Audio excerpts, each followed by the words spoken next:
The next chakra we're going to talk about is the heart. So that's pretty self-explanatory. Where is it? It's right here at my heart center.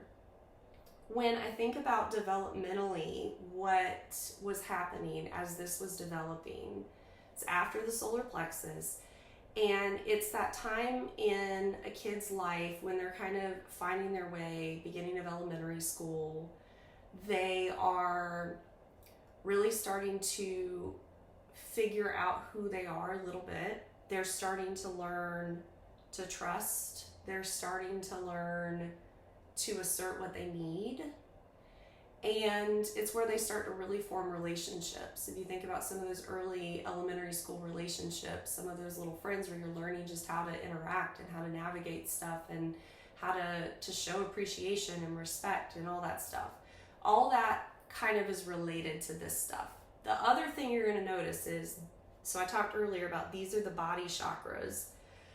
These are more like the spirit chakras. So also you could think of like mind, body, connection. This is the connection. So if we're going with mind, body, this is the connection.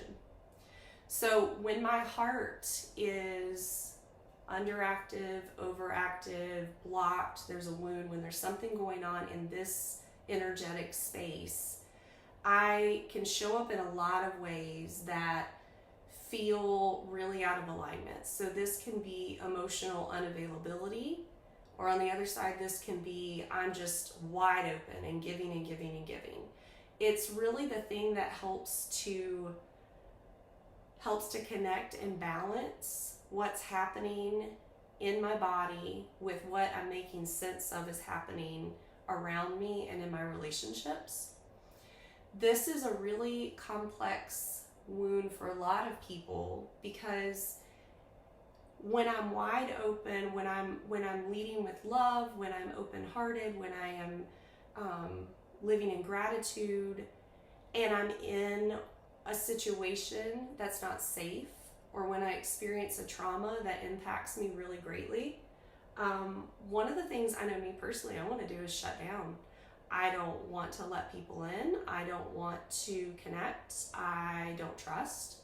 All of that is related to heart chakra, and I kind of think of it like kind of like a fail-safe. When stuff happens, this is going to go on lockdown because it's trying really hard in a survival way to make sure that I don't have to be exposed. I don't have to be wide open. I don't have to be hurt. That can really show up here. So the heart is really doing a good job of trying to protect us when it does shut down, or when it does kind of put the locks down.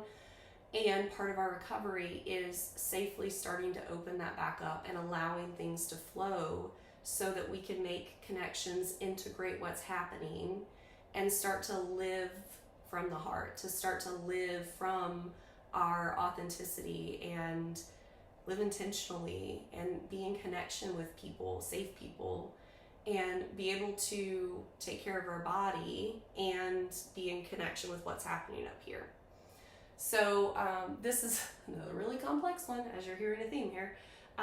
The color for this one is green.